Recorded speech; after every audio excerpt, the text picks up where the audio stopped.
What if one of the biggest contributors to climate change could be turned into one of the most powerful solutions? This man was just trying to get rid of the weeds on his ranch when he stumbled upon a way to remove CO2 from the atmosphere. In 1998, John Wick and his wife moved from San Francisco to a ranch in Northern California. But right away, there were problems. Cows from a neighboring ranch were roaming freely and destroying his land. So the first order of business was to get rid of the cows. Once we got rid of the cows, we thought we were done and that things would become easy for us. It didn't work out that way. Once the cows were gone, the ground dried out and weeds invaded the land. So I took it seriously, and we had 20 men come and we pulled every weed on the ranch. And it got worse. The next year, more weeds came. 10,000 weeds came where every one weed had been. A rangeland ecologist told John he needed to bring back the cows to combat the weeds, but the cows had to be used in just the right way. The cattle had to be moved constantly from one plot of land to another. That's because if cows stay in one place too long, they eat everything on the ground and destroy the soil. So the first year, we brought in 250 cows and we moved them across the ranch, just the right amount for them and for the grass. And it worked. By the next summer, the land had completely repaired itself. The grass had deep roots and the soil was holding a ton of water. That's when the ecologist had a light bulb moment. What if the land was doing even more? What if all that healthy grass was helping to solve climate change by sucking CO2 out of the air and storing it safely underground? If it was, it would be a major climate breakthrough. John brought in more scientists to conduct soil tests on dozens of ranches in the area to find out. And we found something that was very exciting. It was exciting even to the scientists. We found that where they had sprayed cow manure on top of the grass, those ranches actually had more carbon in the soil. Nobody expected that to happen. Dairy farms were storing the most carbon in the soil.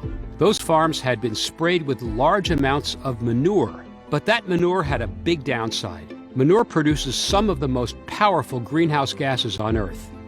So John wanted to find something that was as effective as manure, but wouldn't heat the planet. So we decided to try putting compost on top of the ground to see if we could see the same thing happen. A few months later, John checked to see if it had worked. Where we had put compost, we had a significant amount of grass. It was 50% more grass, and it was beautiful. More importantly, the soil was storing vast amounts of carbon. And over the next few years, John's one application of compost caused the land to store more and more carbon. In fact, it turned out that just one dusting of compost would increase that storage for decades to come.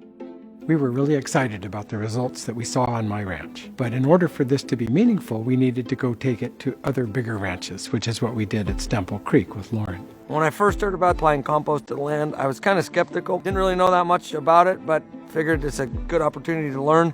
Spreading compost on his land produced such incredible results. Lauren now makes his own compost. His land has been transformed. When we first started applying compost to the land, it felt really, really good to see. You could actually visually see the results. The grass was greener and deeper and more lush, and it created a lot more biodiversity in the soil and the plant life, and it just felt good. And you could actually look at it and say, man, we were really making a difference by using this practice and building soil this way. So the compost we're applying now is going to be sequestering carbon for the next 30 years, which is pretty epic that we can create that kind of change. And we need that kind of change because agriculture is responsible for 1/4 of all greenhouse gas emissions, and that number is growing. That's why in 2008, John co-founded the Marin Carbon Project to spread the idea of carbon farming to as many ranches and farms as possible.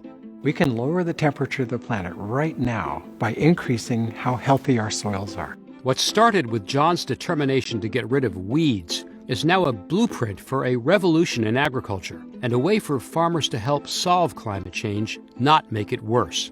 This version of agriculture actually is a climate solution. But if John's vision is going to have a global impact, it needs to be adopted by farms and ranches everywhere. because it could be as powerful a solution as wind, solar, or EVs in meeting the biggest challenge of our time.